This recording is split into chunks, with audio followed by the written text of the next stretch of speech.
All right, you look a little angelic. Dude, thank you. But I think it works because we're in Final Fantasy and there's angels. There's not. Are there? No, there was an angel. Sephiroth has wings, doesn't he? I don't even know who Sephiroth is. Is that the one who looks like Soren? Which Soren? The Soren Planeswalker or Soren from Kingdom Hearts? There's a Soren in Kingdom Hearts? Isn't that the main guy's name, Soren with the Keyblade? Is that his name? I don't know. Or is it Sora? I don't know. I haven't played enough Super Smash Brothers with the new DLC that he's in to know. Final Fantasy is in Kingdom Hearts, right? That's how it is? Yes, it's like a universe within a universe. Okay. Dude, we're going to piss so many people off.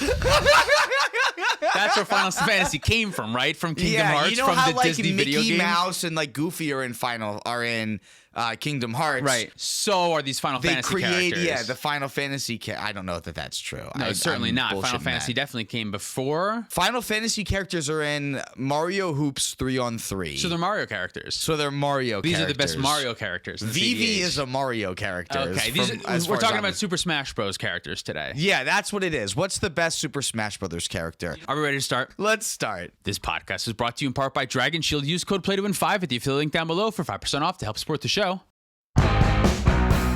Welcome to the Play to Win podcast, where we talk about winning in cEDH. I'm Cam. And I'm Dylan. This week, I'm about to go turn the volume on Cam down just a little bit, and we're talking about Final Fantasy characters in cEDH. Which one's best? We're talking about a lot more than just characters. We got spells and lands and all kinds of different shenanigans going on. Everything from Final Fantasy, how good is that stuff translating into cEDH? Into the format that we talk about every week. We're not talking about Legacy. We're not talking about Standard. We're not talking about even Casual Commander here. We're talking about efficiency and cEDH. And if you came for any of that stuff, be ready to change what you're looking for. Perfect. That should be good. Okay. Great. Okay, let's do this. We're talking about Final Fantasy in Magic the Gathering. It's here. The set is here. Not only is there a set, there's Commander products. All that's lumped together for us. That's all the same. Oh, that's all Final Fantasy. This is just like our normal standard set review episodes that we're going to be doing. Don't say Standard.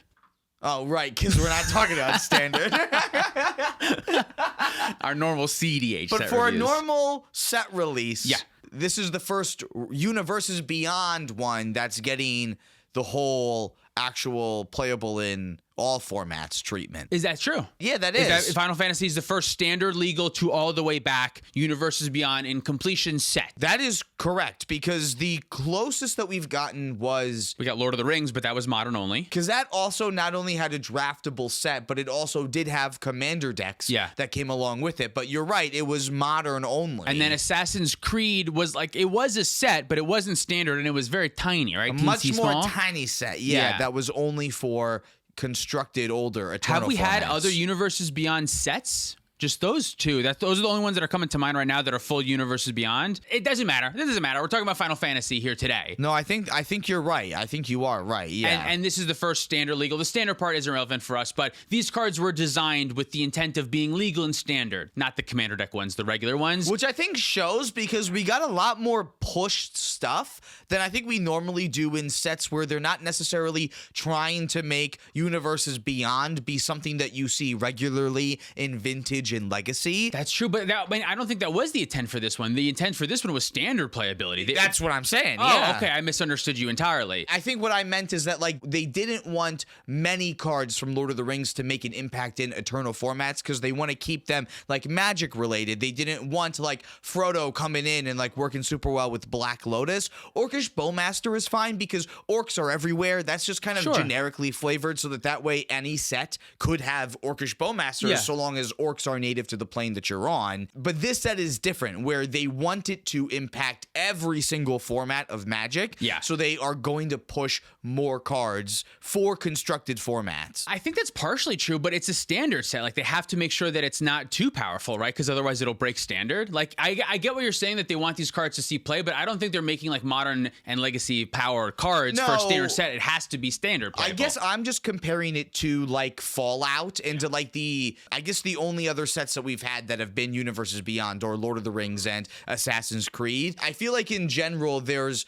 more stuff that we have here that we can talk about than we have had from a lot of the other Universes Beyond stuff. Like Doctor Who didn't really bring us a lot of cards. Sure. Fallout didn't really bring us a lot of cards. I agree with you there, yeah. But they also weren't up to the same scale. So I guess I don't really have a lot to pick from in order to find evidence for what I'm claiming. And a good chunk of the cards that we're talking about today are from the Commander decks, too. There is some stuff that we've already talked about that's from the Commander sets on the show that we're not going to talk about today. We're not going to talk about Lifestream's Blessing and Snort and Bugenhagen because we already talked about them and we found better cards to talk about anyway. And those cards probably not going to be good. Exactly, yeah. Let's get started, should we? It's about time, yeah. Okay, great. All right, so I have them sorted by artist. Okay, why? Because I didn't like the order of things of going, do you want to talk about like 50 creatures and then 2 sorceries, 1 instant, and then 3 lands? I didn't like that order. I didn't like the order of things if we went alphabetically either, because then we're just talking about cards that we already talked about to start off with. What about color? You don't want to do color? No, because it had that same problem. Like, let's start off with a bunch of cards we already talked about on the show.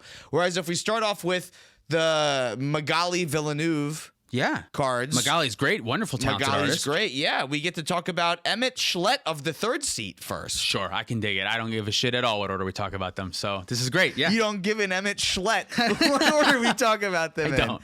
All right. Well, we have a lot of cards to read that have a ton of text, so I'm going to read quickly We can today. go back and forth if you want. Oh, maybe. Yeah. Let's do that. We'll switch it up Change this time. it up. I'll do the next one. Thank you. Yeah. This is 2, a blue and a black for a 3/4 legendary Elder Wizard that says spells you cast from your graveyard cost 2 less to cast, and whenever one or more opponents lose life, you can cast target instant or sorcery from your graveyard. If that spell would be put into your graveyard, exile it, and you can only do this once each turn. Yeah, this is kind of like Kess. That was the original reason I put it on here, and it's a little bit worse than Kess because it's not in red, but it allows you to cast things from your graveyard. The added bonus is the stuff you cast from your graveyard is 2 less to cast, which means even things like Demonic Tutor, now you can Demonic Tutor twice for only 2 mana. No, that's not true. For 3 mana total. 2 mana for the original, and then 1 from your graveyard. As you flash it back with this. You flash it back with this. So 3, then when you turn Demonic Tutor into 1 extra mana to do it again, to me, that feels really, really powerful. Now, you do have to connect, right? Deals, or you don't even have to connect. They just, when your opponents lose life, you may cast an instant or sorcery from your graveyard. So you can even trigger this on your opponent's turn? Yeah, so like, I feel like Talion stuff, like Bloodchief Ascension, if you can get stuff that can consistently deal damage to your opponents, just so that you can make sure that you're doing that, I think that's pretty good. And even like when your opponents attack each other, like they're going to attack each other. Okay, when you attack each other, I'm going to flash back my bounce spell or whatever. I don't know. If you're in blue-black, you're already competing with not only all of the other blue-black commanders, but all of the other 3 and 4 color pairings that also play blue-black, but get to basically for free because of the mana bases, splash extra colors. So that's really tricky. If this is going to be good enough, I don't know. It's a worse Ob Nixilis and a better color combination, because like you kind of do want the same kind of things, like maybe some of the same creatures that Ob Nixilis plays in black that allow you to deal damage on everyone's turn. Sure. So that every turn you can get something from the graveyard. The cost reduction makes me want things that cost like 2 generic and a color pip in my graveyard, which are a lot of times like game-winning spells. Like if my intuition if my intuition gets countered later, I have the ability to get a 1 mana intuition onto the stack, which is pretty nice. The only thing that really holds this one back is it's a little bit slow, and at 4 mana, you need to then do something else, and then it doesn't make the thing for free. You still need more mana after that. So in order to get this to trigger right away, you have to already have something that's dealing damage in play, 4 mana for this, and then available mana afterwards, as well as something in your graveyard if you want to get the value for it right away, which feels like a lot of hoops to get it going. But if you just play Magic, those things might just happen, right? You may cast it from your graveyard. So you have to cast it right then, right? Right then, I think. You have to cast it right then, and you have to pay its cost. Yeah, you can you overload Cyclonic Rift from your graveyard with this? Oh, I don't know. Overload is a casting. It doesn't like cost. give it flashback. Like the reason why you can't do that with Snapcaster Mage is because it gives it flashback, where flashback is equal to its mana value. So you have to do its front side. But because it just says I may cast it, can I do any mode of it? I think especially because you're not casting it for free. Normally, if you cast it for free, you have to cast it like as is. Like you can't switch the mode. But all you have to do is cast it. And overload is it's like an alternate casting cost. cast. Here's something that sounds really cool to me. With my commander in play, let's say I have a Force of Will in my graveyard. Yeah. And someone tries to Force of Will something, and they lose a life to cast the Force of Will. So now that triggers Emet-Selch of the third seat, and that means that I can cast an instant or sorcery from my graveyard then. Your Force of Will that's already there. I pitch a blue card from my graveyard, pay a life, cast the Force of Will from my graveyard to protect my win condition now? I think so. Because that sounds like a funny good. situation that can come up. We should look into the. Should we look? Can we find that out now? No. No, because I bet that there's no gatherer text for any of these because no one's gotten to play these cards, so no one knows the questions to ask yet. But we do. You're right. Normally, it's too early for these to come out. I think you can, because all it says is you're casting it. It doesn't change the cost. It doesn't give it any ability to be cast for something else. It doesn't do any of those other stuff that are normally what's stopping it. So I want to say that you can, but this card goes from like pretty good to maybe a little bit more than decent. Like I said before, there's a lot of other things that are competing for the same territory, so it's hard to say if this is going to be the best one there. Like, but this isn't necessarily a good situation to be in. Like, having a counter spell and bounce spell that you have to keep reusing because people are causing problems all the time. They exile them with Emmet as you do the flashback, as you cast it. Well, yeah, but like that means that you still had to use two Force of Wills, the one from your hand that you cast, and then the one that you use flash it again. back, right? Yeah. The Cyclonic Rift that you use from your hand, and then the one that you flash back, basically, right? Like, you have to be dealing with so many things in order for this to be getting that kind of value. So it is definitely set up better for the long game. And I think also it just works better with just like tutors, with finishers, with Demonic Tutor and Grim Tutor, and just like the fact that you can cast them for cheaper from your graveyard. Yeah. Turn all of your tutors into two tutors. Here's another question I have. Deck. This gets around timing restrictions? No. Because I think... shit. So, like, if my opponent Force of Will's my thing, can I Demonic Tutor? I want to say no. Because I'm casting You're it. casting it. You have to pay the mana for free. It's if it not was for casted free. without paying its mana cost, it would ignore timing restrictions. Like Dothy Voidwalker, because like Dothy, you're doing it for free with Dothy, so Dothy changes how you're allowed to do it. No, Dothy requires you to follow timing restrictions. You can't just like Ranger Captain of Eos whenever you want. Oh, that's true. So because I'm casting it, is that why? I don't think we know enough. Cut! Got all that.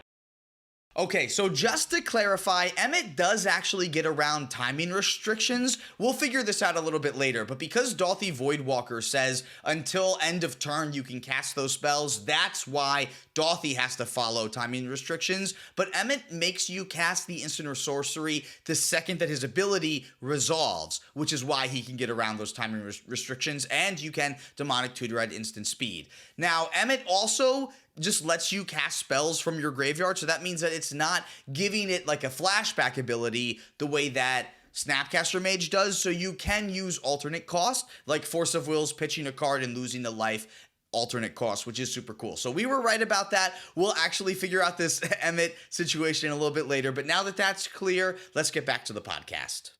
Emet-Selch is fighting for a spot amongst a billion Dimir commanders that do card advantage things. This reminds me of like Gale, Waterdeep Prodigy, and the Throne of the whatever it is, like those kind of things. So I don't think it's something that you'll see often, but it is something cool that you could do. Sure. Should we talk about another card? Let's move on and talk about Y'shtola, Knights Blessed. Another card that was probably competing with a similar space that this past commander was. 1 a white, a blue, and a black for a legendary creature, Cat Warlock, 2/4 with Vigilance. At the beginning of each end step, if a player lost 4 or more life this turn, you draw a card. Whenever you cast a non-creature spell with mana value 3 or greater, Y'shtola deals 2 damage to each opponent and you gain 2 life. This card does a lot of things. We've talked about a lot of things that this card could do. I don't know that Curiosity is one of them. We got a lot of people that reminded us that Curiosity works pretty well because even on like your opponent's turns, if you trigger it, you can still draw a card, so it's always replacing. Yeah, which I get that just I don't want to not only have to play expensive things, but then those cards are only really relevantly great when I have my Curiosity on them. Yeah, I guess that makes sense. But I do think that grinding into a late game is one of them. Yeah, I think that's something that this deck would be able to do really strongly. I wasn't necessarily thinking like Force of Will and and Force of Negation are things that will trigger Y'shtola that I don't really have to spend any mana on. Right, yeah, those are great ones. Yeah, so there are already cards that are good in cEDH that this works pretty well with. Yeah. If Y'shtola let me replace the card already, I think it'd be a little bit better. Like what Glarb does, letting you cast it from the top of your library, kind of lets it be card advantage that way, and Y'shtola doesn't make it natural card advantage that way. That's what I mean, that like, I don't think the curiosity is the way to go, because you need to get not only play those expensive things, but also find the curiosity. Whereas Glarb, all you need is a couple expensive things, and Glarb by itself helps that. Y'shtola by herself doesn't do anything with expensive things. The extra damage is nice, but only sometimes will that lead to a card draw. It won't always lead to a card draw. And then if you have the curiosity also, then it's great. And yes, that force of will, pitching a card, drawing 3 cards, yes, that is good. But at that point, if I'm looking for 2 specific cards like curiosity and a free spell, I'd rather look for Thoracle and Consult, right? Like if I'm doing that and you're in Esper, so you don't have, not that any color has great ways to find enchantments, you have black cards, so you do have kind of the best ways to find enchantments. But and you have Enlightened Tutor. If you're tutoring, you should just tutor for a piece that's a win on its own, a Ristic Study or a win condition, right? Like tutoring for the curiosity just to then turn on your other stuff. Yeah, I'd rather find Ristic Study as a card advantage engine instead of an aura that's going to allow for a billion things to go wrong. And I think for some reason we're like a little bit extra critical on this card because it's a little bit extra hyped, and I think maybe we just don't see it. Maybe once we play against this card a couple times, we'll see it more. Well, this also was like one of the first cards that we got to see from the set, so we've had a long time to think about it. And I think realistically what happened was that the set showed us a lot of better commanders that we just didn't know about when we first got to see this card. So if you want to hear us talk more about this card, go check out the top 10 Esper decks episode that we put out last week, because I don't think we need to spend too much more time talking about this commander that I don't think we like too much. That sounds great. We haven't rated these 2. No, we haven't. Do you want to? No. All right. It's too late now. Celes, Rune Knight, is another commander that we've already talked about, but this is 1 and Mardu for a 4/4 legendary human wizard knight that when it enters lets you discard any number of cards, then draw that many cards +1, and whenever 1 or more other creatures you control enter, if 1 or more of them entered from a graveyard or was cast from a graveyard, put a +1/+1 counter on each creature you control. Tyler played this deck on our gameplay episode, which just came out last week, and it did a lot of cool things that we didn't necessarily talk about the first time that we talked about Celes on the show. I talked a little bit more about the persist creature. Yeah. There's already loops with like Altar of Dementia and Goblin Bombardment as like other sacrifice outlets that you can use so that you can basically like just keep getting creatures back that don't necessarily need to be a big clunky goblin. Murderous Redcap. Yeah, thank you. I never remember the name of that card. But instead you can play cards that are going to be like actively a little bit better and cheaper in your deck instead. Yeah, stuff like Stitcher Supplier that by itself kind of fills up your graveyard. I think Tyler wasn't playing any persist cards, but he did mention that if you're going to play one, Murderous Redcap is probably the one that you would play just because it actually is a win condition on its own. But otherwise, the persist creatures, they don't actually do anything. You can loop them forever, but you still need another piece. Celes seems really great. It's a great way to fill the graveyard. I feel like it competes with stuff like Diada, where you're doing very similar things. It's hard to say which one's better. They feel very close, but they both fill the graveyard. They both help you win with Underworld Breach. The only issue with Celes off the bat, and proved to not really be that much of an issue, is Celes is drawing cards, which means you're particularly weak to Orcish Bowmaster, whereas Diada is just milling cards over. That's true. So you avoid that one little thing. But Celes also doesn't care about Bowmaster, because if you kill Celes, then you get to just cast Celes over again. If you kill the other things, most of them, you would want them in the graveyard anyway. So was there any point in the game, I'm just realizing now, that I don't think we cared about Celeste's other ability at all. Was there ever a point where Tyler cast a creature with Underworld Breach while Celes was in play, and all of his creatures should have gotten +1/+1 counters? I think by the time he was winning the game with Stitcher Supplier, Celes wasn't even out anymore. And if it was, all that would do is Stitcher Supplier would enter with a +1/+1 counter, and then he would just sack the Stitchers right away. Because Altar of Dementia mills for mana value, not for power?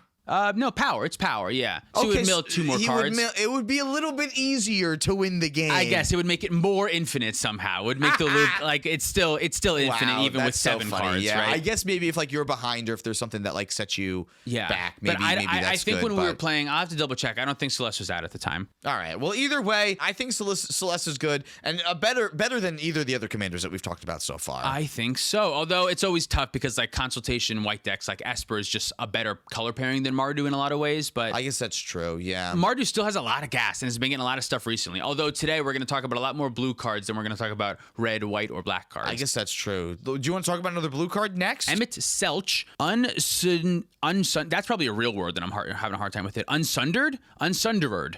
Emet-Selch, Unsundered. For 1, a blue and a black, you get a legendary creature, Eldrazi Wizard, that's a 2/4 with Vigilance. When Emmet enters or attacks, draw a card, then discard a card. And at the beginning of your upkeep, if there are 14 or more cards in your graveyard, Emmet transforms into an Avatar 6/6 with Vigilance.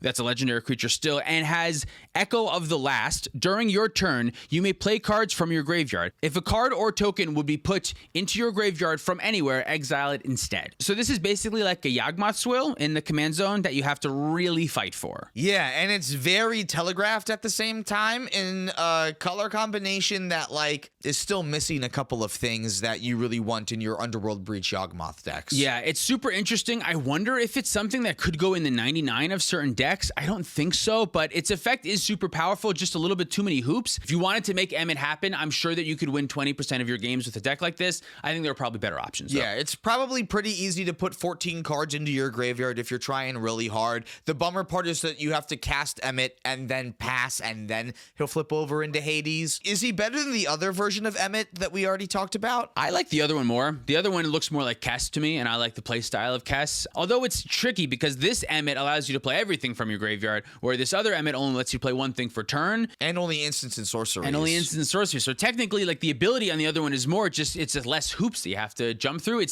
feels like to me it's less hoops that you have to jump through on our first Emmet that just has to deal damage, and then all you have to do is cast a spell, and you can cast it again from your graveyard. Then you don't have to fill your graveyard to 14 cards just to deal damage. You can that just other attack. Emmet has to get around timing restrictions, because when you deal combat damage, like you're never going to be able to target a sorcery. You would have to cast it right as it deals damage, so you would never be able to use a sorcery when you deal combat damage. It would always have to be an instant that you get. Yeah, I mean, it doesn't say you may cast it this turn. It does say you may cast it. So how does Atali read? It's probably just like Atali. Atali, I think, just says you may cast those cards. But Atali says without paying paying mana its cost, mana and that's cost. the part that we're unsure of right now, if that makes a difference.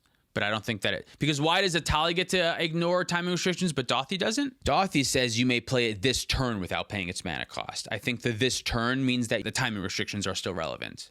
Whereas Atali says you have to cast it right now. And since you have to cast it right now as part of the ability, I think that you are correct. Sorcery rules do not apply. That makes sense, yeah, because you can't wait to cast them later this turn. Timing restrictions based on card types are ignored is part of Atali's Gatherer text. Yeah, that makes sense to me. So yeah, okay, that's why. So because you have to do it right away with the other Emmet, then you can Demonic Tutor at instant speed. Which is really good. All of a sudden, this Emet-Selch sucks, and the other Emet-Selch's way better all of a sudden. Yeah, Emet-Selch of the third seat is the one that we think is much better. Yeah, put him up to the first seat, because all of a sudden he's much better now. Yeah, and especially you don't have to wait until your next upkeep, which is like the worst lines on a Magic card ever, because that just doesn't happen. The effect is too strong that you'll never get there, or it will be too hard to get set up properly by then. And Unsundered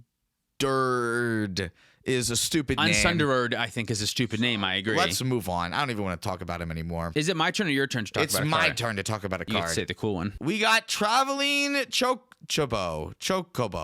I've been saying like Chocobo. But it's all O's, though. You're right. That's true. It's 2 and a green for a 3/2 bird. You can look at the top card of your library at any time. You may play lands and cast bird spells from the top of your library. And if a land or bird you control entering the battlefield causes a triggered ability of a permanent you control to trigger, that ability triggers an additional time. I think this will mainly see play in casual commander decks. I think this is going to be a great Lands Matters card, but I do think there's some implication for CEDH with things like Tatyova, which is a pretty fringe deck, but I think like if you are playing CEDH Tatyova, this card is absolutely cracked in a deck like that. Because it just doubles your Tatyova trigger. Yeah. Lumra is another one that has a lot of things that are going to get double triggers from this. This is a great seems Lumra like card. A great Lumra card. If you're playing Derevi, I wonder if this is a Derevi card because doubling Derevi triggers sounds great. I don't know if that's enough. You already play Delny, which not only doubles your Derevi triggers, but doubles other triggers too.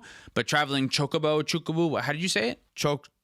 Chocobo. I think maybe he's playing Derevi. Maybe. This one only working with lands and birds makes it a little bit awkward. Maybe it doesn't make the final cut, but I think it's something. I think Derevi players are at least going to look at something. Anything that doubles the Derevi trigger, look at it, right? I think Lumra's a little bit more excited. Because Lumra plays all the Lotus, Cobra type things. Anything that when it enters, you make something a valuable resource like mana or a treasure. Whoa, or yeah, anything like doubling any of like their Lotus Cobra effects, because they play multiple multiple types of Lotus Cobras and stuff. And this is just going to be a second one a lot of the time. Yeah, I think stuff like that is going to be really good. The Valley Floodcaller stuff, like this untapping doesn't really do too much, but like if you're still trying to do stuff with Valley Floodcaller and untapping it happens birds, to be a bird, sure. Yeah, right. Yeah, like yep. I think that this might be looking at there, but Yeah. I like it for casual a little bit more. Why doesn't the bird fly? I guess it's like an ostrich type. It's like an ostrich type. You know, I bet if I knew anything about Final Fantasy, you know, I've seen in other art humans riding on the backs of these like they're horses. Okay. So I think these are more like an ostrich land that bird. Yeah. are used for human riding. Also, just like looking at the top card of your library and being able to play lands from the top of your library, that Glarb text, that's going to be helpful and relevant, and you're going to be able to use fetch lands to reset the top of your library, look again, get a land. Like, it's not going to be the most powerful part about this card, but that'll certainly come up and be helpful. Extra upside for the decks that already won it. I would not look at that and go, oh, this is good for a deck. If you're already playing it for that double ability, it's like maybe sometimes. Yeah, it'll be helpful. It'll give you an extra upside, but don't look at that and go, oh, I'm going to put this in my Kenrith deck now. Because of the land thing. Yeah. Certainly not. No. And even like, especially with the Loomer types, like Loomer plays things like Exploration that allows you to play extra land drops in a turn. Yeah. So that will be especially great with Chocobo is that you can Chocobo? Chocobos. That'll be especially great with Chocobo because you can play the extra land drops on the top and just keep on moving. Yeah, that's true. I think it's a maybe. Kefka Court Mage is our next card. Nate played this one. Nate did play this one. This is for 2, a blue, a black, and a red. A legendary creature, human wizard that's a 4/5 that says whenever Kefka enters or attacks, each player discards a card. Each player is you two. Then you draw a card for each card type among cards discarded this way. And it also has, for 8 mana, each opponent sacrifices a permanent of their choice. Transform Kefka, activate only as a sorcery, which particularly sucks because this all part is not going to be the cEDH part, I think, a ton, because spending 8 mana to do something like this and then someone just like hits your Kefka and blows you out is going to be terrible. But this backside is insane. If you get to Kefka, Ruler of Ruin, you get a Avatar Wizard flying 5/7 that says whenever an opponent loses life during your turn, you draw that many cards, which means if you connect with Kefka, you draw 5 cards right away. If that happens, holy hell, you're going to be living high. But I think really the interesting part about Kefka for cEDH is that on enters and attacks, you're forcing your opponents to continually discard cards and at the same time filling your own cards, probably netting, I want to say netting 1 or 2 cards is going to be the average since you have to discard a card. Your opponents are able to communicate a little bit on what cards they discard, but you also hear them communicate, so you get to decide if they're telling before you decide. I think it's safe to say that you draw like 2 cards a turn, so this is kind of like a Crom. You just don't get the Tymna along with it. And the discard that from your opponents that you get to give them can be really helpful. It could be wonderful if they've mulliganed. It can really like help shut your opponents down, but it can also help feed their Underworld Breach or something like that, so it can be downside. It just like lets you attack on a different axis that you normally don't get to in Grixis, and just lets you be a little bit more slow, grind a little bit more, which I think is kind of nice, and take advantage of other engines like Waste Not to help you get like additional cards, like we saw in the gameplay episode when Nate piloted this deck. So it can do a lot of cool things. I don't think it's going to be better than Rogsai, but it's at least another, more grindy Grixis option that you have out there. And if you do flip it and you get there, tell me, because that sounds like that'd be pretty crazy. Yeah, if you're playing anything like Tevish Crom, this will be very similar to, or even like the bird, the parrot and Crom, if anyone's still on that. Oh, I feel Francisco, like Francisco Crom. I feel like those type of decks are going to feel a little bit similar to Kefka. So yeah, we'll see. I think it's going to play a little bit better than it reads. I think 5 mana for this effect looks like shit, but I think in the right hands, I think this is a great politicking tool. Your opponent's going down on cards. If you can capitalize on that and like control like the card advantage, I think this could be something. Just don't put a lot of cards in your deck that rely on your opponents to lose life on your turn, because you're never going to flip them. All right, the next card is another one that we've talked about last week. This is Noctis, Prince of Lucis. This is 1 in Esper for a 4/3 legendary human noble with lifelink, and you may cast artifact spells from your graveyard by paying 3 life in addition to paying their other cost. If you cast a spell this way, that artifact enters with a finality counter on it. We've already talked about some of the lines with this one involving Mox Diamond and Aetherflux Reservoir. There's other Aetherflux Reservoir stuff that you can do too. What's the Chalice of the Void? Yeah, Chalice of the Void, and like any other 0 mana rock, you can just keep casting from your graveyard and letting it get countered. The thing that we're looking for with this commander is an artifact that you're casting but never enters the battlefield. So with Chalice out, anything that you cast at 0 gets countered and goes right to the graveyard, but you're still casting it, which means Aetherflux triggers, which means that your commander doesn't put the finality counter on it because it doesn't actually enter, because it enters with the finality counter. So that way, even though you lose 3 life every time you recast the 0 mana artifact,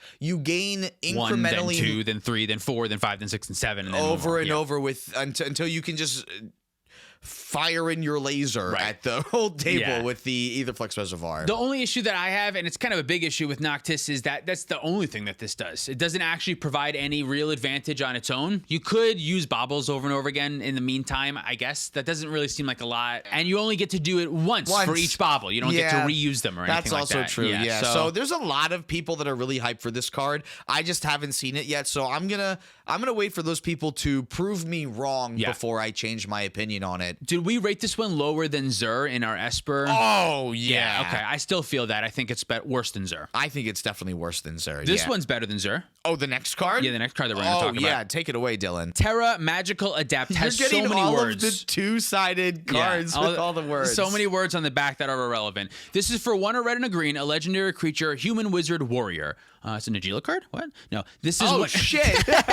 When it enters, mill 5 cards. Put up to 1 enchantment card milled this way into your hand. So I played this card. There's more that it does. I just want to pit stop real quick and say that you could build this deck into an Enchantress style deck. I'm not doing that. You can find Underworld Breach or Food Chain with this card, which is kind of what I'm looking for. We don't even have to know what the rest of the card does to know that this works with Food Chain. Right, yeah. So basically, once you have the Food Chain loop of Food Chain with Squee, but also the other one, Eternal Scourge, you can create infinite creature mana, cast this card over and over again, mill your entire library, get all the enchantments back. One of those enchantments could be Underworld Breach, or it could be cards that I have already outclassed from my list, like Overlord of the Balemerc, which is both an enchantment and a creature that mills 4 and allows you to get a non-avatar creature back from your graveyard to your hand. There's a Manticore that does a very similar thing that costs a little bit less than the Overlord that might be a little bit more efficient in the deck, but there's definitely like a lot of options that you have. I think it's a black and a green and a generic for an enchantment creature. Yeah, I forget what it's called. Grist something. It's not a Grist. It's a Manticore. Gloom Shrieker is the name of the card. It allows you to, when it enters, get a permanent back from your graveyard, and that permanent can be Thassa's Oracle. You could also have the enchantment god Perforos, which is also an enchantment and a creature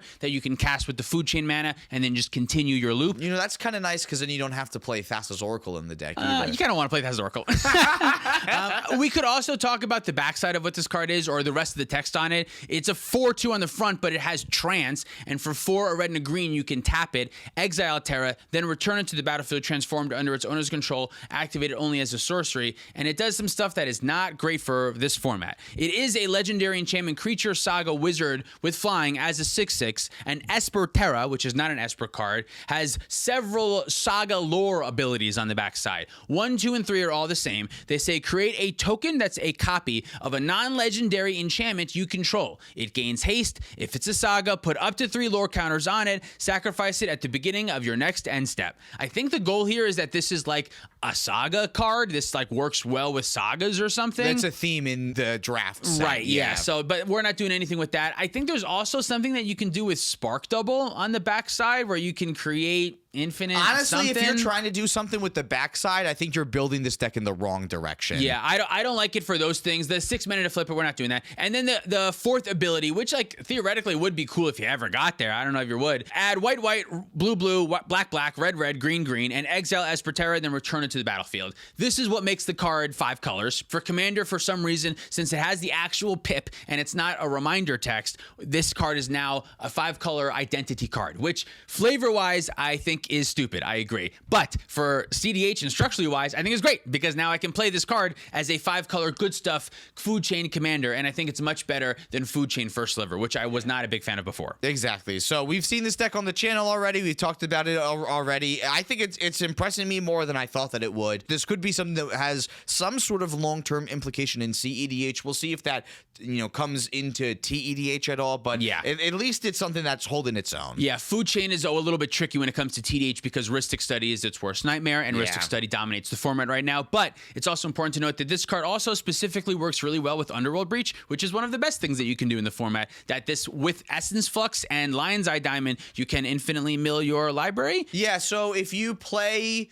your Commander Terra, you mill 5 cards. Then if you are able to Essence Flux, you can mill another 5 cards. And if you have Lion's Eye Diamond, you only need 1 Lion's Eye Diamond to get 3 more Essence Fluxes from your graveyard. And each one of those Essence Fluxes is netting you 2 additional cards from your graveyard, which is 6 cards per Lion's Eye Diamond, which means that every time you cast Lion's Eye Diamond, then there's 3 additional cards in your graveyard then. You don't end up netting a bunch of extra cards, but you do get to basically grind through your deck like you would with Grinding Station.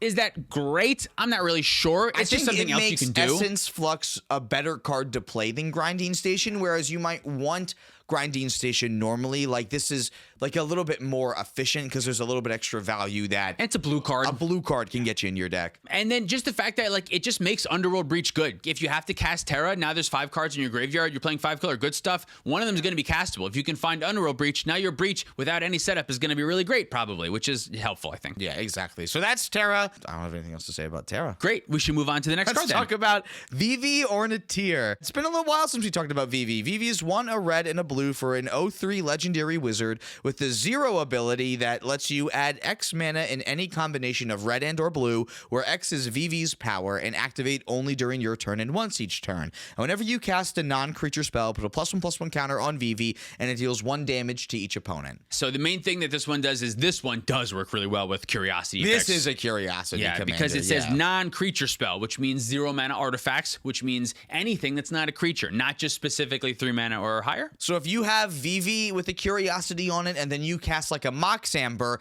Vivi deals 1 damage to each opponent, and Curiosity sees that 1 damage separately at each opponent, allowing you to draw 3 cards for your 1 card. I think Vivi is going to be very strong, but a little bit fickle to get set up. You have to land your Vivi, you have to land your Curiosity effect on the Vivi, and Curiosity is the best one by a mile. The other ones are 2 and 3 mana, and they're just a little bit more difficult to obtain. It makes it way more clunky in that case then. I don't know that I piloted it great in the gameplay episode that we did. I was a little nervous to just like run out Vivi and then pass the turn and then hope that like the next turn I can start to get some counters and get going somewhere, because especially in a pod like that where like we're playing a bunch of commanders, no one knows how good they are, but Vivi already has the reputation for being super good. I know you and Tyler have had some experience playing against Vivi already, but I have not, so I felt like it was just a little bit clunky to set up like Vivi with Ophidian Eye and then try to do something else. You gotta make sure that you're mulliganing for these effects. Otherwise, Vivi alone isn't doing anything. You're going to have scenarios where you're kind of like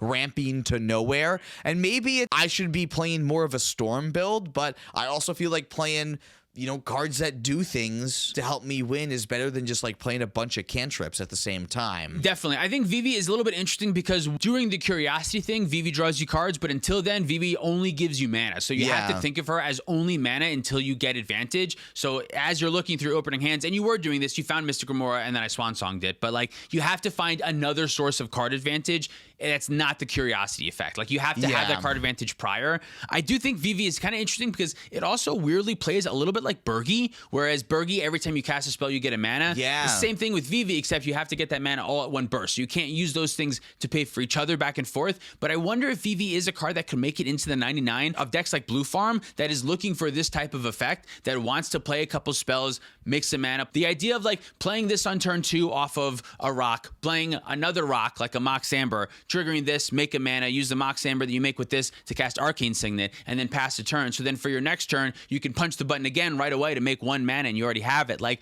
or you can build it up to 2 or 3 and then punch it again. I don't know. It feels like a card that would be really great in a 99 of like a grindy deck that is just looking to like churn out some more mana. For a little bit, Delny doubles the trigger as well, which like could be something. Yeah, that's definitely true. So I think Vivi will see play as a commander. I don't know that it'll take over the format. I don't know that it's exactly like Nadu, although it is kind of similar. It's not that same power level for sure. It doesn't have the effect that it refills your hand just when someone tries to get rid of it, like, right? Curiosity in general is bad. Like every single counterspell in the game hits it. It's an aura and has all of the downsides of it being an aura. So like there's definitely things that this deck is gonna have to watch out for. So it's certainly not the new Nadu or anything, but it's one of these decks that like if it's allowed allowed to get going, it can steamroll everything that's going on. If you're playing a blue farm style of deck, if you're playing a slower-ish, or maybe not even slower, but just like more explosive style of blue-red deck rather than a turbo deck, like I don't know that this is great in a turbo strategy, Yeah. but if you're playing that more mid-range hell, that's your spot, and you're in blue-red, I think Vivi could be an option for the 99, and then will also be like a fine commander. Put it in Niv Mizzet Perun. That's a cool spot. Next card is Starting Town.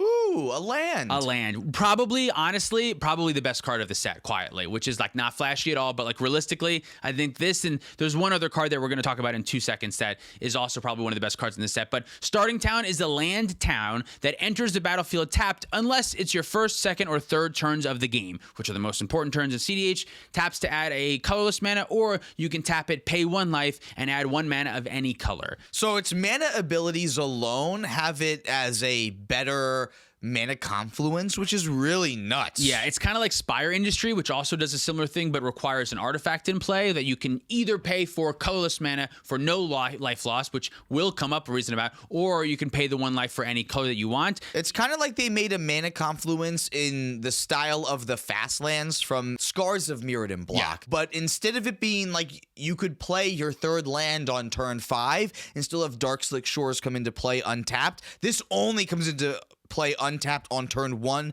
2, or 3. It's certainly more punishing if you miss your land drops in those early turns, because if you Yeah. miss your land drop and it's turn 4 and this is your 3rd land, it still comes in tapped, which is going to be horrible. Yeah. I think in the gameplay episode, Tyler equated it to Exotic Orchard, which kind of makes sense, except it's kind of like the opposite of Exotic Orchard, whereas Exotic Orchard you really don't want in your opening hand when you're going first. This is like the ideal turn 1 land, I would say, Right, all the yeah, time. 100%. So this is like when it's relevant in the beginning, early, important stages of the game. This is going to be an untapped mana of any color, which will be very helpful. But if you're looking to push into the late game, drawing this as like a top deck land is going to feel terrible. So yeah, you have to think about that when playing it. I don't know that this is a auto-include in every single deck, but I do think this is a land that's going to go in a lot of cEDH decks. I think the more turbo you are and the more colors you are, the more that you are going to want this. Yeah, right? I'm thinking about this for Rogsai. Honestly, this is probably one of the better lands you could have in Rogsai. Right? Because ideally you want the game over Right. by turns 1, 2, or 3. Yeah.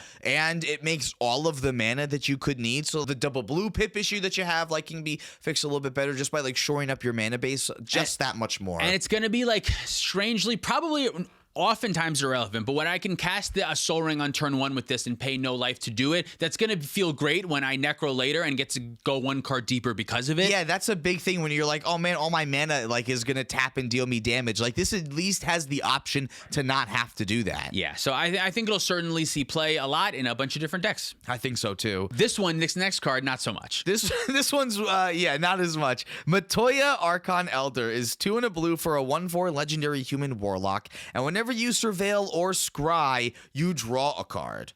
But you draw after you scry or surveil. All right, so you still get to do that action first. It doesn't replace it, it adds it on top of it. Yeah, exactly. It's not a replacement. Specifically, how great with Thrasios, I suppose? Oh, because you scry with Thrasios, and then you bottom it, and then you reveal a card and put that card into your hand. And then you draw a card. she triggers, and then she draws. Right, yeah. So it kind of like doubles your Thrasios, sort of. It's a weird training center. I was thinking that, training yeah. grounds. It's like a really weird training grounds. But instead Biomancer of familiar type. Yeah. But instead of making it less, it just doubles what it does. So it kind of, for 4 mana, you would still get the same amount. But also, you get less card selection that way, because at least like you get 2 scries out of Biomancer's Familiar, if that's what you're doing. Yeah, I wonder. I mean, I don't think so, but Rog Thras, I wonder if they're looking to do something like this with Thrasios. I don't think so, but you never know. On its own, as a mono blue commander with all of the 1 mana scry type things, Preordain gets insane with something like this. Yeah, I don't think my cantrips drawing me 2 cards makes this really good. No, it's not exactly what I'm looking for, but it feels like weirdly close. I don't know. It just, whenever you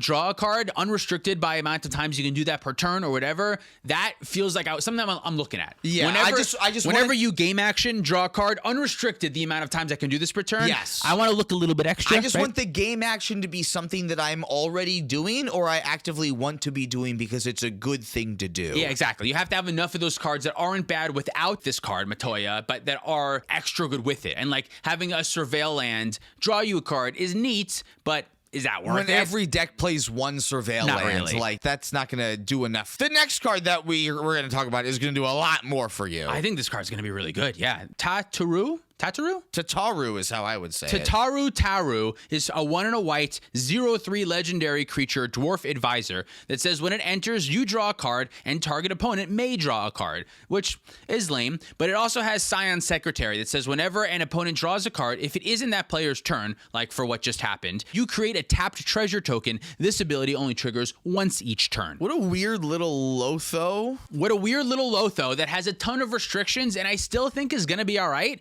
When it enters right away, you draw a card and your opponent draws a card, which, yes, that is going to be bad. I think there's a non-zero amount of times your opponent is going to decline the draw because they don't want to give you the treasure. I can picture moments where I'm playing Celes and my opponents go, don't give him the treasure, don't take the card. And they go, all right, I won't take the card. Like, there is a world where that could be the case, a rare world, but it's something to think about. And the fact that it can trigger once each turn is not like once each player each turn. It's once each turn. Once it triggers from player A doing that effect on their turn, when player B would trigger it again, you don't get another one, right? So at most, this is getting you 1, 2, 3, 4 treasures before it gets back to you, and then you get to untap. I think it's almost going to be guaranteed to get you a treasure upon enters because most players are taking that draw 99.9% of the time, right? It's a tapped treasure. So that's another big difference is that like Lotho lets you use the mana that you get it right away, but this is something that you won't have access to until your next turn. But I mean, she doesn't just die to Bowmaster, which is also super nice. Which is relevant. She's a little bit easier to cast, I think, and she doesn't die to Bowmaster than Lotho. Lotho's effect is,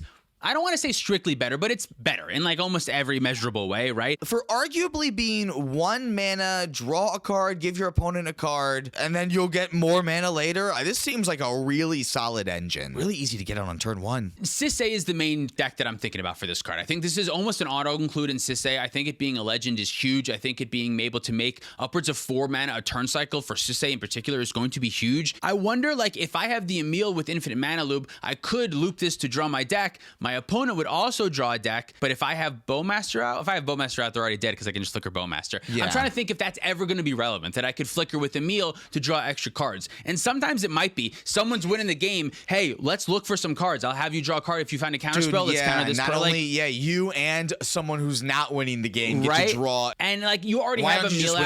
Why don't you just win the game out? Exactly. Most of the time you'll be able to do that, but that might come up where like you want to give the player who mulliganed to 2 1 extra card because the other player has a Ristic and a Mystic out, and we got to do something about this. So you take a card and let's team up. Like I think political aspects of this card are going to be relevant. I think every Esper deck is going to play this. Marnius. Marnius is going to love this. Marnius loves this fucking card. We just said it's the best Esper deck, and now it's got another engine, another way to draw an additional card on everyone's turn. This is going to be great for that deck. That's absolutely nutty. So this is honestly for right now, and I think throughout, this is my pick for like the best card of the set, which feels strange. I know it's not an auto include. It's not going to go in every deck. Does it go in Blue Farm? The only reason why I don't think it does is because it doesn't deal damage for Tymna, but it's a consistent engine. Time will tell if this is comparable to Lotho for real or only just in certain decks. Is it arguably the same as Lotho or maybe even better? Like in Marnius, in Celes, I think this card is spectacular. In other decks, it'll feel closer like a Fairy Mastermind or something, I think, where like if your deck works with it well, it's good, but on its own, it's not great, you know? I think that makes sense. Tivit still wants it though. Tivit still wants it. Anything that can make more mana. treasures, It'll feel like Arcane Signet. It'll feel like a talisman. If you're on the talismans that don't necessarily are able to tap right away unless you have the other mana, but next turn they will. Signets, you mean? Signets is what I mean. Yeah. We'll see, but I think that's my pick for one of the best cards of the set. Zack Fair is a white mana for an 0/1 legendary human soldier that enters with a +1/+1 counter, and for a mana you can sacrifice Zack Fair to have target creature you control gain indestructible until end of turn, and put Zack's counters on that creature and attach an equipment that was attached to Zack to that creature. This is another Celes card that I'm not sure will actually see final play in Celes. A lot of legends in the set, leading to a lot of stuff for Celes. Yeah, this one's going to compete with Skrelv a lot. This one can activate right away. It doesn't have summoning sickness like Skrelv, but this only gives indestructible, and most of the interaction in CEDH is not destroy target creature. It's a bounce spell, it's an exile, it's a dismember, it's something that this isn't going to protect from. But the fact that Zack Fair can move that +1/+1 counter over to Celes, that's neat. A permanent extra boost to Celes to find the stuff that you need could be helpful. It basically allows you to keep the boost from Zack after you get rid of Zack, right? So like Zack gives the +1 to Celes because it's a legend, and then if for some reason it goes away to protect something, either in combat or something like that, you can move the counter over. Are you putting Zack in your list? I don't think so. Let's move on. Yeah, All right. I don't. I think it's close again, and I could be proven wrong, but I don't think so. I don't think that indestructible prevents against enough stuff. And there's no equipment things. Like, it just has a lot of other words that are just too useless. Yeah, I wanted it to be good. It looked really good at first glance, and the more I thought about, like, what does this actually protect against it felt a little bit worse to me. I know. Some of these cards I don't want to think about too much, because the more I think about them, the more I'm just going to go. Maybe not. Yeah, but... Setzer, Wandering Gambler is the next card we're talking about. 1, a black and a red for a legendary creature, Human Rogue Pilot. It's a 2/2. It says whenever Setzer enters, create the Blackjack, a legendary 3/3 colorless vehicle artifact token with flying and crew 2. Whenever a vehicle you control deals combat damage to a player, flip a coin, and whenever you win the flip of a coin, create 2 tapped treasure tokens. So this is just a Krark Silas card? Maybe, right? Like, is it? I don't know. The tapped part sucks ass, but whenever you win a coin flip, create 2 tapped treasures. Here's what you do. If you are on a Magda version of Krark Silas where you're using Magda to go get Bolus's Citadel, this is a card that you definitely add in, because the vehicle that it creates, it allows you to crew Magda without having to get Magda in, is going to let you successfully get way more treasures. You won't care about the tapped treasures that this one's making, because Magda's going to sacrifice them whether they're tapped or not, and you wouldn't be able to get mana out of them that way or not. I wonder if this is like a red-black Krark deck with this as the commander and Krark in the 99, and then a bunch of coin flipping stuff in the 99, and whenever you flip a coin you just make a like tap treasures. I think bunch of coin flipping stuff is where you start to lose me go, a little wait, bit. Wait. Because where there's one good coin flipping card, it's Tavern Scoundrel. It does the same thing, but it's better. Yeah, you're right. It's probably bad. Let's move on. All right.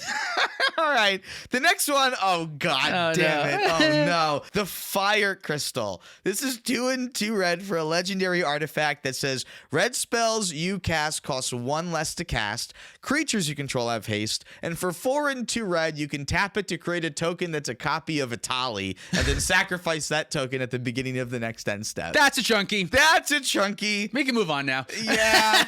I mean, given chunky haste isn't that good. Oh, hooray. I can make 2 6-mana Atalis. This feels not great. Let's move on. Yeah. Torgal, a fine hound. I love this card. A fine hound. For 1 and a green, you get a legendary creature wolf 2/2 that says whenever you cast your first human creature spell each turn, that creature enters with an additional +1/+1 counter on it for each dog and or wolf you control, which Torgal is, and it says add 1 mana of any color. Dude, not only is this good, you're going to tell me this is good for Sisay. Of course. But this is like the best Tovalar card you could have asked for. Oh, God, for my casual werewolf deck. deck. Have you thought Holy about shit. that? How yes. the first human that you cast, all of your humans are also wolves. No, all my werewolves are humans is what it is. And I already named... Oh, but it's dog and or wolf, not werewolf in particular. No, yeah. But I do play some wolves, and I play a bunch of wolf tokens. But There's, that's like, still wolf token really good, enablers. yeah. It's not like Lights Out Incredible in Tovalar, but it's certainly playable. It's a 2-mana mana rock in Tovalar that is a wolf that triggers all my wolf stuff that will allow stuff to get bigger. What this really does for cEDH is in Sisay, it's pretty good. I think. noticed that we just completely left Bugenhagen at the wayside once this got spoiled. Bugenhagen came out, and I was like, maybe a Sisay card, and it's like, oh wait, a kind of strictly better one. Yeah, that actually can pump Sisay and be the mana dork that you were looking for. This is pretty close to Ruby, a red-green card that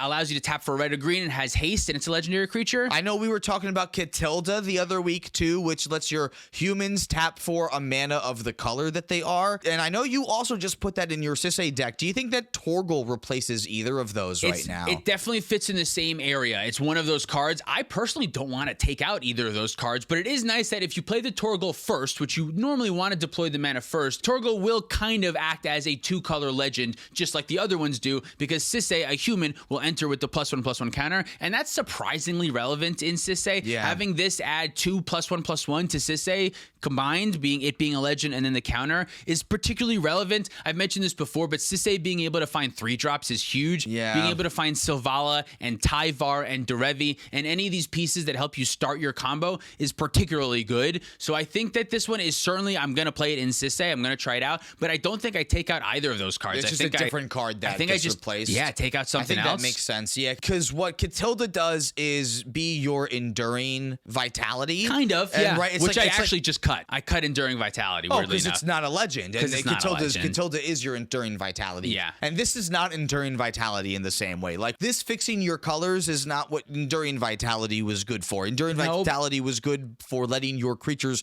tap for more mana that was helping you do stuff. And Catilda realistically doesn't act that much like that. Catilda only acts like that for humans, and there's not a ton of humans in the deck. There's a few. It turns Sisay into the ability to do that. But Torgal being able to tap for any color, actually I do think will be a little bit relevant because Sisay's 5 color. Like, I need to be able to make my pips, and Catilda only making green or white and only basically allowing for other things to make green or white because all of my other humans, Kinnan, I guess, is blue I guess, and but human. like that's also like you had those colors of mana, Right, Like yeah. it's not like you needed help finding that. Like if you were missing red, this gets you red. Bingo, which will be super relevant. So Torgal's definitely going to see play in Sisay, and then maybe some other. I don't think another deck would want. It's too specific for what Sisay specific, wants. yeah. Like you don't want this in Itali, right? No, never. Yeah, so- never. I want Bugenhagen before I want Yeah, this. yeah. and You don't want either of No, those I don't want cards. Yeah, Bugenhagen, and yeah. even like especially like the Timna Thras piles. This is just way too slow. In any reasonable CDH deck, way too slow. For Sisay in particular, very good. So your other commander, Edgar Markov, found an Omen path apparently, Is and that has how it is? traveled Yeah. to the Final Fantasy plane. Which, by the way, Final Fantasy is a really weird name for this plane. I don't know if you're following with the Magic lore for this one, but the plane of Final Fantasy. What a dumb name. Is that what was that? What it is? Is that how it is? No, I'm trying to make a joke. Oh, okay. I'm trying to make a joke. Yeah. What does Edgar, King of Fiargo, do? Figaro. Yeah. Figaro. Yeah, I know. You got into opera. This is 4 and 2 blue for a 4/5 legendary human artificer noble that when he enters lets you draw a card for each artifact you control. An insane line of text for a card to have. Unban Academy, please. Yeah. Two-headed coin. The first time you flip one or more coins each turn, those coins come up heads and you win those flips. Wait a minute. This is a replacement effect, right? The first time you flip a coin each turn, those coins come up heads and you win those flips. Yeah, yep. So you have Krark in play. Yes. And then you cast a spell. Yes. And then Krark triggers. Right. You flip the coin, and you're guaranteed to win that flip. You don't even have to flip. The first one. The first one, yeah. Because you only have Krark in play. Right, So, yeah. So then it just gives you 2 demonic tutors. Yeah, sure. But you have to spend 6 mana on this card first, a 4/5 creature first. This card is so powerful, but so much mana. Like in a Krark deck, in any artifact deck, like an Urza deck, the effect is nuts. Draw a card in a Tivit deck. Can you imagine resolving this and drawing a card for each token you have? Holy shit, it's so powerful. But it's a 6 mana creature. Like, can that be good enough? I don't know. This is like pushing the Honestly, bounds from like what I think is a good card. I really don't know. Yeah, weirdly enough, the best place for it is Marnius. Because Oh all my of the God. Marnius builds right now are focused on artifact Heavy tokens. Like artifact tokens, like War and Soul Trader making treasures. All these other cards that we talked about that make treasures today, like Lotho and Taru. In Marnia specifically, there's a world where this could pretty easily make 15 to 20 draws, right? I would think. Do they keep that many tokens out realistically? Or like the tokens are mainly treasures, so they're using them as they go. I guess it's true, and you're using a lot of treasures to get this to go away, but like Grim Hireling, if you hit each player, makes you the mana to cast Edgar. In Christmas Land, this card's insane. It's 6 mana, which is the main thing that's holding it back, and I don't know if that's going to be allowed to be good enough in CDH, but there are certain decks that I'm thinking about it for My sure. take is going to be, realistically, this card will see 0 play,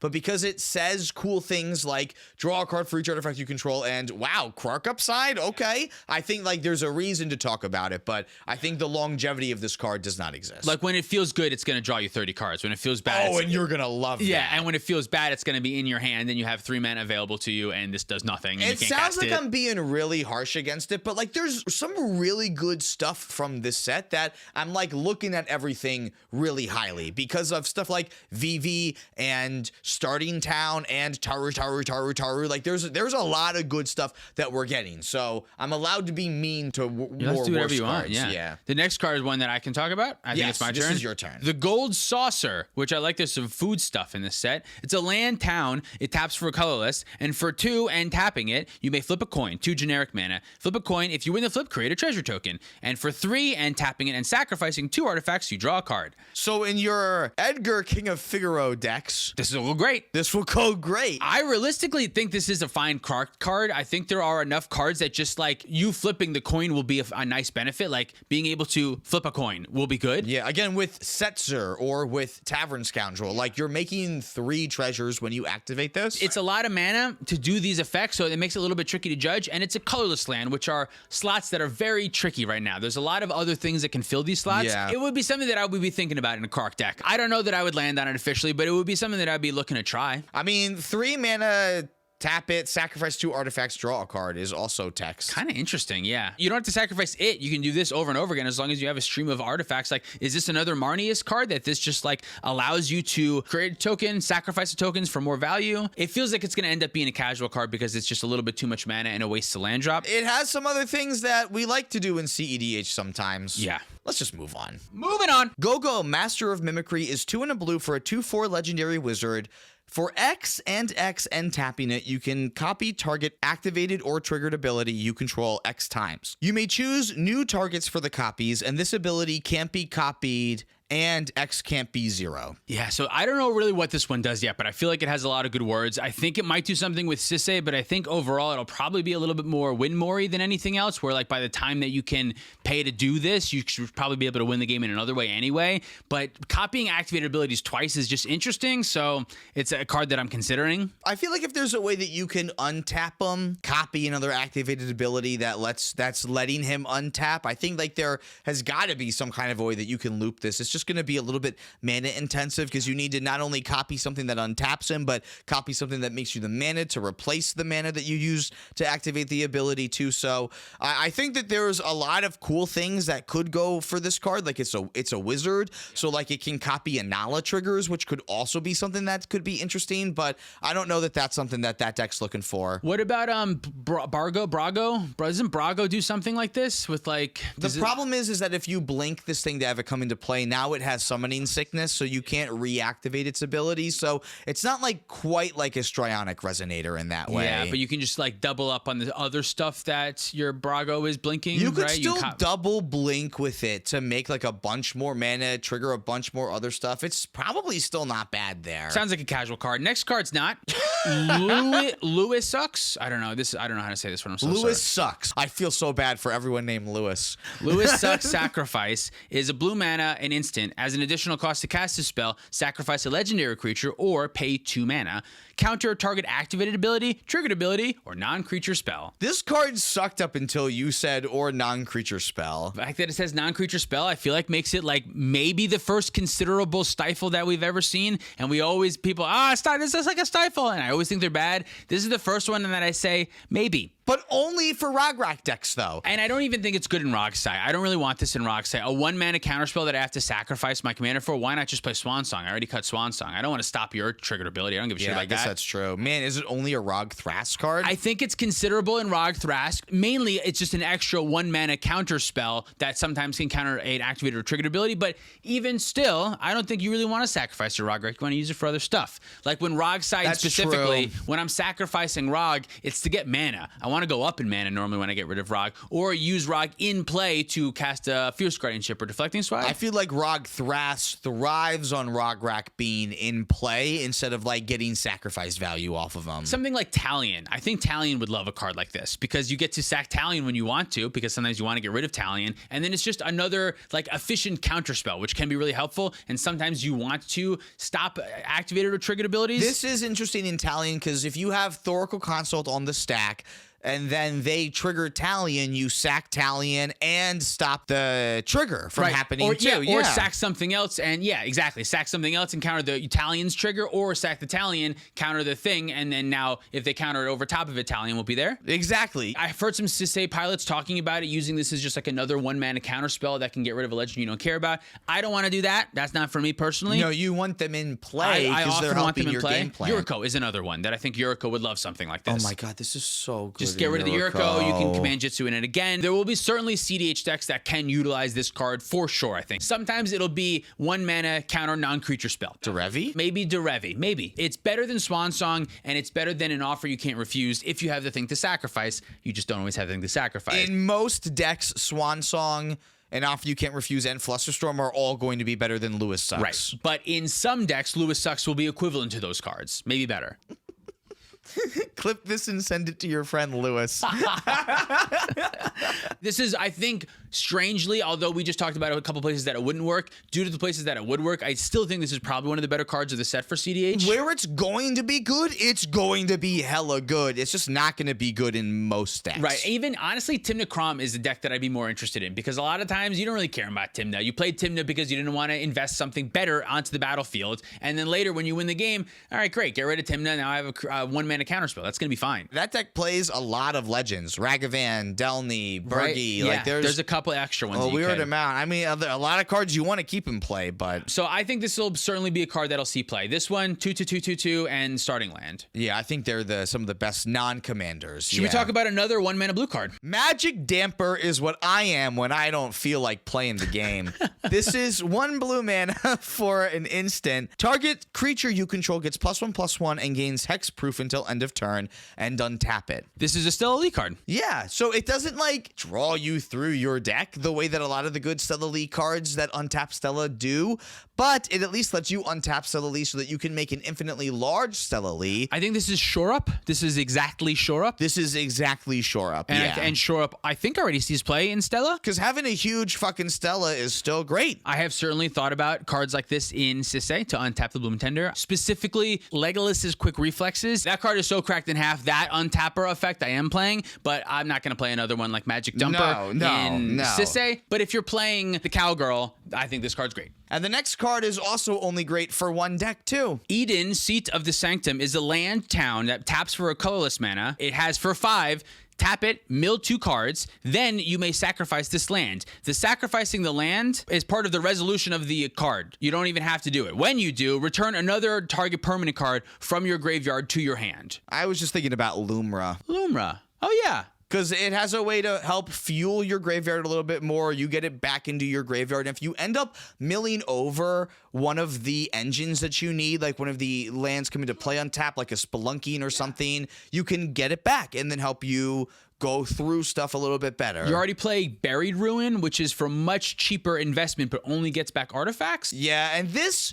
costing so much mana to do. Like, it cost you a Lumra to do this. But I think because it mills you is the only other reason why I would consider it for Lumra, because running 53 lands is something that they can do. And sometimes Lumra gets in a situation where they have a fucking 20 mana. They need the one piece that's already in their graveyard because Lumra milled it or something. Yeah, like, oh man, if I could get this food chain back from my graveyard, I could like really get going. And yeah, then, so I could certainly see that. A couple Lumra cards, it seems like we're getting this weirdly set enough, yeah, more good cards for Lumra than a Tali.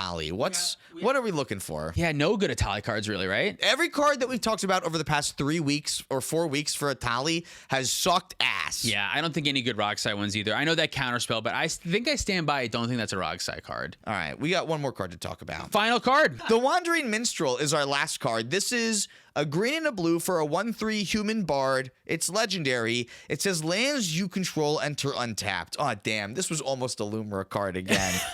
It has the Lumra in it. Oh, yeah, put Lumra in it. The Minstrel's Ballad. At the beginning of combat on your turn, if you control 5 or more towns, I'm wasting everyone's time, create a 2/2 elemental creature token that's all colors. And for 3 white, blue, black, red, and green, all other creatures you control get +X/+X until end of turn, where X is the number of towns you control. Yeah, this doesn't do a lot, but what it does do is exists as a 2-mana legendary creature. You were just gonna stop talking after you said exists. It just exists. It's a 2-mana legendary creature that for commander purposes is all 5 colors. It's an upgrade from Ezio and from Jensen Carthelion because your Mox Amber taps for better colors now. Yeah. That's the only reason why it's better than those other guys. Surveil lands, but you're in 5 colors. Are you really playing Surveil lands? I don't want to play, because they come in untapped. I arguably want to play a couple more Surveil lands, yeah. And then I'm wondering if you want to play the colorless Beseiju that says instance or sorcery, the one that you cast with it is uncounterable. Maybe you want to play something like that. That card's pretty decent, but it comes in tapped. Because he's 2 mana, I'm a little bit more interested in doing that, like getting to play some of these lands that do come into play tapped and have them play untapped. But I don't necessarily want to play like a ton of them. But maybe one bounce land. I think you could play a bounce land and have it just like it be like it's an untapped land source that bounces a land that secures you to have a land drop for next turn. You can't do cracked things because it's not a trigger. They just enter untapped. So you don't have the ability to like if you have this and like an Amulet of Vigor out. Like you don't get multiple untaps or anything like that. No, but with like Splendid Reclamation and other things that like put a bunch of lands into play all at once tapped. What's the other one that is the modern card? Scape Shift. These aren't cEDH cards, right? But if those lands came into play tapped, they might look a little bit better. I still think no. Like we said before, it just existing as a 5-color legend that's 2 mana is close. Other commanders have been close before at just basically doing that. And this will make some lands really cracked. It'll allow you to do some silly broken things. When you play against Ezio, you go, oh man, you're going to get to 10 and you're going to lose to the Ezio activation. Jensen Cartholion. Oh, you're going to play Bring the Light? Your deck sucks, right? So like at least this does like a little bit of extra things, is a little bit of like colors that you want to have. Like Jensen Cartholion, you never wanted to find white mana or like the white and green. These are colors you actively want to search up more often. It makes your shock lands be dual lands. Because they don't, you can have them come in tap. Is that how it works? How does this work? How does that work, actually? Do you get to decide, I would like to try to have my Shockland enter tapped, or would it, hold on. Yeah, how does this work? Because they enter, then you say, I would like to have it enter untapped. And then it just untaps? Watery Grave says, as it comes into play, you may pay 2 life. If you don't, Watery Grave comes into play tapped instead. It's a replacement effect. Lands you control enter untapped. They're both replacement effects. They're both replacement effects trying to replace the same. I don't think lands you control enter untapped is a replacement effect. You don't think so? There's not an instance of something that it's replacing. The land coming into play tapped. Just what the card says. So it's not a replacement. It's just like a static ability. They just enter untapped. Let's see. Oh, dude, I think you're right. Let's look at Spelunking. If a land has an ability that says it enters the battlefield tapped, you choose the order in which that ability's effect and Spelunking's effect apply. This means you can choose to have the land enter tapped or untapped. So what would happen here is with your shock land, you would first choose to not pay 2 life and have it be tapped, and then the Wandering Minstrel's ability to have it enter untap applies after that. So it's like trying to apply 2 clone effects to the same card, so you get to choose which one works. Don't you choose which one, though? They're both affecting, which is why it's not a replacement effect. It's not an either or. They have to like resolve in the order that you're doing them. So it acts as like 2 triggers where you get to choose the order that they resolve, but they're not triggers. Sure. Because they're enter the battlefield situations the way that clones are. So you have to make the choice. Is it layers? Is this a layers thing? This feels maybe like a layers thing. It could be more like a layers thing, yeah. I don't know. It can't be a layers thing because you're choosing. Because you could choose to say it enters untapped to the Wandering Minstrel, but now I'm going to say I don't want to pay 2 life, so now it's going to enter tapped because of the enter the battlefield clause replacement effect. Yeah, that's what this means to me. That feels counterintuitive. You choose the order in which the effects apply, yeah. If a land you control is simply put onto the battlefield tapped without a replacement effect being applies, it always enters untapped. Okay. If Spelunking would enter the battlefield at the same time as a land you control would enter the battlefield tapped, that land still enters the battlefield tapped. That doesn't matter. But yeah, so you can still choose for shock lands to have them untap and not pay life. Great. That's not going to be super relevant. We have a couple of great cards from this set that are Final Fantasy cards. Tower 2/2 is really good, I think. Starting Town is probably going to see play in a chunk of decks. Vivi is going to be a good commander. Certainly, and possibly a great 99 card as well. And then Lewis Sucks is the counter spell is also probably going to be pretty playable, I think. Some decks will play Lewis Sucks' Sacrifice. Yeah. And a lot of decks won't care how much Lewis sucks. Is that 5 good cEDH cards? Plus a chunk of commanders that are like a bunch of like that are seem close to playable. Like Terra is a deck that I'm actually sleeving up personally that I'm super excited about. And the other commanders, I think, like Celes and Y'shtola, I think are all probably playable too. I mean, that doesn't even include cards for one-off commanders that are also getting like upgrades too. Like the bear that we've been talking about, Lumra and Stella Lee getting like cards specific to them. One of our local Rakdos players was saying he's thinking about Sephiroth because it does sacrifice creatures, but it could be an Ob Nixilis card because it pings too. So like there's even more stuff out there that I'm sure we didn't talk about today that could see cEDH play. So let us know in the comments below what other cards from the Final Fantasy set you're thinking about for your cEDH decks and why we're wrong about the cards that we talked about sucking today. Thank you so much for watching. If you like sports directly, you can do so on Patreon, like our $100 patrons. Mr. Jerby, Ben Gillette, The Cardbook Cookbook, Penguin Man 0089, Eli the Magic Eye, David Newman, Pat Fire, Spangler, Demetrius Clark, Larceny Roars, Your Boy Blue, Sparky B, Insomnia, SC Phillip, Olden Groupie, Gecko21, Zach Hartley, Reactive, Sean of the Ice, Gare Bear Garrett, Luke Cook, Connor Sipon, Joshua Day, Peter Stewart, Corner Wild, Uncle Butts, Quadjay, Hamid, Scott Hawk, and Baby G-Bus. If you want to pick up any of our merch, you can do that at playdowinmtg.com. Especially because Gay-to-Win merch is available everywhere, so check that out on Dragon Shield, Bonfire, and our website. Follow us on social media for more content. And thank you, Dragon Shield, for supporting the show. Use code PLAYTOWIN5 at our affiliate link down below for 5% off. Thanks for watching. See you next time. John Koba, The Gaming Kinkajou, Sarcastic, Bill Bob, Mystic Muffin Man, Zachary Coulson, Jabaha, Mace the Ace, Dalton Poteet, Justin Man Solo, Ace S, Jan Wildfang, Thomas Bueno, and David Nelson. Squink. Here I am. That's the sound that it makes. Squink. Squoink. Cool. You've been squoink. You've been boink. squoinked. I just realized that all these cards tell you what Final Fantasy game they're from.